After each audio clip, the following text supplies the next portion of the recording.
I am Yashwanand and welcome back to my channel. So आज के video में हम डिस्कस करेंगे most important questions of psychology class 12 chapter 2। ये टॉप 6 क्वेश्चंस है जो 6 मार्क में पूछे जाते हैं एंड ये प्रीवियस 10 ईयर्स के क्वेश्चन में भी आपको देखने को मिल जाएंगे। सो प्लीज़ इसे अच्छे से लर्न कर लेंगे तो आपको जो लॉन्ग क्वेश्चन आंसर्स है उसमें बहुत ही हेल्पफुल होगा। So let's discuss. Question number 1 is define personality and also explain any two trait approach to understand personality. So पहले आप personality की definition लिखेंगे, उसके बाद आप trait approach की definition लिखेंगे and जो main answer है जो two approaches है वो लिखेंगे. So जो important points आप underline करेंगे and make sure कि आप आंसर point wise लिखें. For example एक trait approach है जो कि Alport trait थ्योरी है, उसमें क्या है कार्डिनल अप्रोच है, देन सेकेंडरी ट्रेट है एंड सेंट्रल ट्रेट है, वो वाला आंसर भी आप लिख सकते हो। So the next one is describe the type approach to study personality. So इसमें आप अगर लिखना चाहते हो तो आप पहले पर्सनालिटी की डेफिनेशन लिख सकते हो, उससे बहुत ही अच्छा इम्पैक्ट होगा। एंड दूसरा क्या आपको लिखना है, टाइप अप्रोच क्या है उसकी भी आपको डेफिनेशन लिखनी है ताकि जो एग्जामिनर उनको पता चले कि हाँ आपको इसका आंसर का पूरा नॉलेज है। It looks good. सो फिर आपको जो मेन क्वेश्चन है कि type approach to study personality क्या है, आपको वो लिखना है। टाइप अप्रोच में जो सारी थियोरीज है, अप्रोचेस है, वो आप वो लिख सकते हो। फॉर एग्जाम्पल हिपोक्रेट्स ने जो टाइप अप्रोच इंट्रोड्यूस किया था on the base of a Freud, आप वो लिख सकते हो। Then type A approach, B approach, C approach, D approach, वो वाला भी आप पॉइंट इस क्वेश्चन में ऐड कर सकते हो। देन द त्रिगुणा से जो 3 सत्व, रजस एंड तमस, वो भी आप ऐड कर सकते हो। फिर एक थ्योरी जो विलियम शेल्डन ने जो इंट्रोड्यूस की थी वो वाला भी लिख सकते हो, जो एंडोमॉर्फ वाला है आंसर वो। एंड लास्ट में आप ये पॉइंट भी ऐड कर सकते हो about the theory that Carl Jung had introduced. So introverts and extroverts वाला भी आप इसमें पॉइंट में ऐड कर सकते हो। अगर आपने ये सारे पॉइंट इस आंसर में डिटेल में लिख दिए एंड आपको इंपॉर्टेंट पॉइंट्स अंडरलाइन किए हैं तो आपके इस क्वेश्चन में फुल मार्क्स ज़रूर आएंगे। सो द नेक्स्ट वन इज हमारा जो थर्ड इम्पॉर्टेंट क्वेश्चन है वो है explain 5 factor model of personality. इसका जो आंसर है वो टेक्स्ट बुक में in the form of a box है, आप उसमें देख सकते हो। एंड अगर आपको किसी भी आंसर में कोई भी प्रॉब्लम आप मुझे इंस्टाग्राम पे मैसेज कर सकते हो पर्सनली, मैं ज़रूर आपको रिप्लाई करूँगी और एक परफेक्ट आंसर प्रोवाइड करूँगी। सो 5 फैक्टर पर्सनालिटी कैसे लिखना है, फर्स्ट ऑफ ऑल आपको लिखना है कि ये जो 5 फैक्टर मॉडल है ये किसने इंट्रोड्यूस किया है, किसने किया है, Robert McCrae and Paul Costa, उन दोनों ने किया है ये इंट्रोड्यूस। आप पहले एक पॉइंट ये लिखेंगे।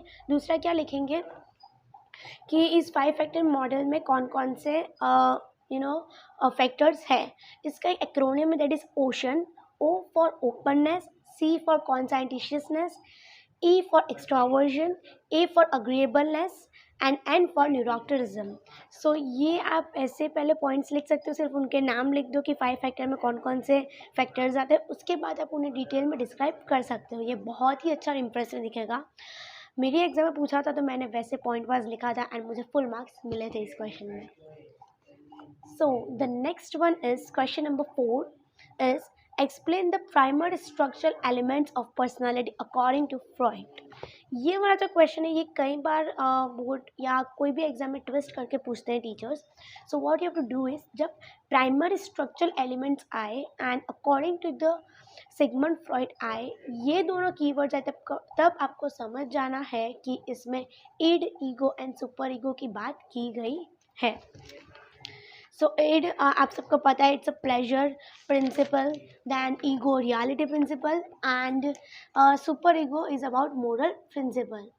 ये याद रखना है आपको। इसका आपको डिटेल में लिखना है, पहले आपको नाम लिखना है ईड, ईगो, सुपर ईगो, फिर इसको डिटेल में डिस्क्राइब करना है। सो the next most important question is explain in detail about defence mechanism and it's kind. मतलब कि इसमें कौन कौन से डिफेंस मैकेनिज्म आते हैं, कौन सा मोस्ट इम्पॉर्टेंट है। ये क्वेश्चन 6 मार्क में पूछते हैं, कई बार 1 या 2 मार्क में भी पूछते हैं। कैसे, डेफिनेशन से, कि पहले पूछते हैं what is defence mechanism and also explain about 2 defence mechanisms technique. So पहले को क्या करना है, डिफेंस मैकेनिज्म क्या है उसकी पूरी डेफिनेशन लिखनी है। उसके बाद आपको लिखना है कि regression is one of the most important defence mechanism. ये 1 मार्क में भी उन्होंने पूछा है that dash is the most important defence mechanism. उसके बाद आपको जो डिफेंस मैकेनिज्म जो टेक्निक्स है उनके सारे नाम लिखना है। For example regression, denial, projection, then जो बाकी के 3-4 हैं वो आपको लिखना है। पहले आप इनको पॉइंट वाइज लिखोगे, उसके बाद इसको डिटेल में डिस्क्राइब कर दोगे एंड मेक श्योर आप इंपॉर्टेंट पॉइंट्स को अंडरलाइन करें। सो ये डिफेंस मैकेनिज्म बहुत बार एग्जाम में पूछा जा चुका है, 2-3 या 6 मार्क्स में, तो इसको अच्छे से लर्न कर लेना। सो the next and the last question is explain techniques of behavioural analysis used in personality assessment. ये सबसे इम्पॉर्टेंट क्वेश्चन है इस पूरे चैप्टर का। ये प्रीवियस 10 ईयर्स के क्वेश्चन पेपर में 8 या 9 टाइम्स पूछा जा चुका है। प्लीज़ इसे एकदम अच्छे से लर्न कर लेना। जब मेरे प्री बोर्ड्स थे तो उसमें मुझे ये क्वेश्चन पूछा गया था 6 marks and I did a great job. So इसमें मैंने क्या किया था, फर्स्ट ऑफ ऑल मैंने नेम लिख दिया था कि बिहेवियर एनालिसिस में कौन कौन से टेक्निक्स आते हैं। For example nomination, interview, observation, then situational test. इन सब के पहले सिर्फ मैंने नाम लिख दिया, फिर नीचे मैंने एक एक करके सबको डिस्क्राइब कर दिया। सो मेरे बहुत अच्छे मार्क्स आए थे। आपको एक एक अच्छे से डिटेल से डिस्क्राइब कर देना है कि ऑब्जर्वेशन में क्या आता है, फिर इंटरव्यू में 2 टाइप्स के इंटरव्यू होते हैं, देन नॉमिनेशन मेथड किस लिए यूज़ किया जाता है, ये सारे। सो ये क्वेश्चन भी ये लोग बहुत ट्विस्ट करके पूछते हैं एंड ऐसा भी पूछ सकते हैं that define personality and also explain in detail about behavioural analysis used in personality assessment. तो पहले आपको पर्सनालिटी की डेफिनेशन लिखनी है, उसके बाद ये पूरा आंसर लिखना है जो मैंने आपको पहले बताया। सो ये 6 इम्पॉर्टेंट 6 मार्कर्स क्वेश्चंस थे। ये हर बार हर साल ये क्वेश्चंस ऑलमोस्ट पूछे गए हैं। अगर आपने ये सारे क्वेश्चन लर्न कर दिए तो आपको बहुत ही अच्छे मार्क आएंगे एग्ज़ाम में। सो प्लीज़ इसे अच्छे से लर्न कर लेना।